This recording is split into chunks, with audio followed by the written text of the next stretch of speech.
எல்லை தாண்டி வந்ததாக கூறி புதுக்கோட்டை மீனவர்கள் 4 பேர் இலங்கை கடற்படையால் சிறைபிடிக்கப்பட்டுள்ளனர். ஜெகதாப்பட்டினத்தைச் சேர்ந்த தங்கசாமி என்பவரின் விசைப்படகில் மீன்பிடிக்க சென்ற ராமமூர்த்தி, ஜெயபால், வீரா, சின்னசாமி ஆகியோர் இன்று அதிகாலை நெடுந்தீவு அருகே மீன்பிடித்துக் கொண்டிருந்தனர்.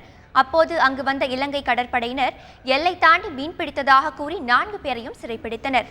விசைப்படகையும் பறிமுதல் செய்தனர். இதையடுத்து அவர்களை காங்கேசன் துறைமுகத்திற்கு அழைத்துச் சென்று விசாரணை நடத்தி வருகின்றனர். மீனவர்களை மீட்க மத்திய மாநில அரசுகள் உரிய நடவடிக்கை எடுக்க வேண்டும் என்றும் அவர்களின் குடும்பத்தினர் கோரிக்கை விடுத்துள்ளனர். வீட்டுக்காரர் ஓனரா போனாரு. 3 ஆளுங்களும் எங்க வீட்டுக்காரங்களும் போனாங்க. 4 ஆளுங்க போனாங்க. 4 ஆளுங்க போனாங்க. இந்த மாதிரி போட்டு வரும்னு சொல்லிட்டு காலையில நாங்கள் கடற்கரைக்கு போனோம். நாங்கள் கடற்கரைக்கு போனீங்க. நாங்கள் ரொம்ப நேரமாக பார்த்தோம், போட்டு வரல. அப்புறம் என்னன்னா அங்கேருந்து செய்தி வந்திருக்கு, இந்த மாதிரி இலங்கை கடற்படை கைது செய்துச்சு, இந்த மாதிரி போட்டு பிடிச்சிட்டாங்க அப்படின்னு சொல்றாங்க. இந்த போட்டை நம்பி தான் நாங்கள் வாழ்றோம். எங்கள் வாழ்வாதாரமே இந்த போட்டை நம்பி தான் இருக்கு.